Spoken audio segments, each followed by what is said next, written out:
എന്നത്തെയും പോലെ ഇന്ന് രാവിലെയും ബ്രേക്ക്ഫാസ്റ്റ് എന്തുണ്ടാക്കുമെന്ന് ആലോചിച്ചിട്ട് എൻ്റെ കുറേ സമയം പോയി. പക്ഷേ ഇന്ന് ഞാൻ പുറത്തോട്ട് അന്തം വിട്ട് നോക്കി നിൽക്കുന്ന സമയത്താണ് എൻ്റെ പോലെ ഒരാൾ അന്തം വിട്ട് നിൽക്കുന്നത് കണ്ടത് കേട്ടോ. അപ്പോൾ ഞാൻ ഫസ്റ്റ് വിചാരിച്ചു രാവിലെ തന്നെ ആൾ കിളി പോയി നിൽക്കുകയാണെന്ന്. പിന്നെ കുറേ നേരം ആളിങ്ങനെ നോക്കിയപ്പോഴാണ് മനസ്സിലായത് ആൾ വെയിൽ കൊള്ളുന്നതാണ്. നല്ല ക്ലൈമറ്റാണ് ഇപ്പോൾ, ഭയങ്കര കാറ്റും തണുപ്പും. അപ്പോൾ രാവിലെയൊക്കെ പുറത്തോട്ട് ഇറങ്ങി കഴിഞ്ഞാൽ നല്ല കൂളിംഗാണ്. അപ്പോൾ ആൾ ഇവിടെയുള്ള നൈറ്റ് മാർക്കറ്റിൻ്റെ സെക്യൂരിറ്റിയാണ് തോന്നുന്നു. അപ്പോൾ രാത്രി മൊത്തവും മഞ്ഞത്തിരുന്നിട്ട് രാവിലെ ആ വെയിൽ സൂര്യൻ ഉദിച്ചപ്പോൾ ആ വെയിൽ കൊള്ളാൻ വേണ്ടി നിൽക്കുകയാണ് പാവം.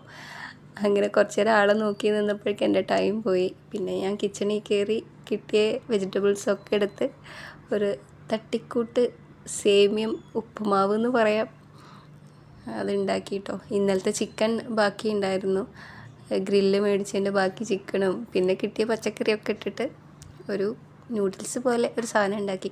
പണ്ട് എൻ്റെ ഉമ്മ ഞങ്ങൾക്ക് ചെറുതാവുന്ന സമയത്ത് പണ്ടൊക്കെ ഉണ്ടാക്കി തരുന്നൊരു സാധനം, നമ്മൾ ഉച്ചയ്ക്ക് ബീഫ് വാങ്ങിക്കുമല്ലോ, കറിക്ക് വാങ്ങുന്ന ബീഫിൽ നിന്ന് കുറച്ച് നെയ്യ്, അതിൻ്റെ പതിര്, അങ്ങനെയുള്ള ചില പീസുകളുണ്ടാവുമല്ലോ, അങ്ങനത്തെ പീസസൊക്കെ ഇട്ടിട്ട് ഉമ്മ ഉണ്ടാക്കി തരണ ഒരു ഉപ്മാവ്. അത് സേമിയ ഉപ്മാവ് തന്നെ ഞങ്ങൾ പറയാം. പക്ഷെ അത് ഭയങ്കര ടേസ്റ്റാട്ടോ. അപ്പോൾ ഇത്രേ ഉള്ളൂ. ഇനി ഉച്ചയ്ക്ക് എന്തുണ്ടാക്കും എന്ന് ആലോചിച്ച് ഞാൻ അന്തം വിടട്ടെ, പിന്നെ കാണാം.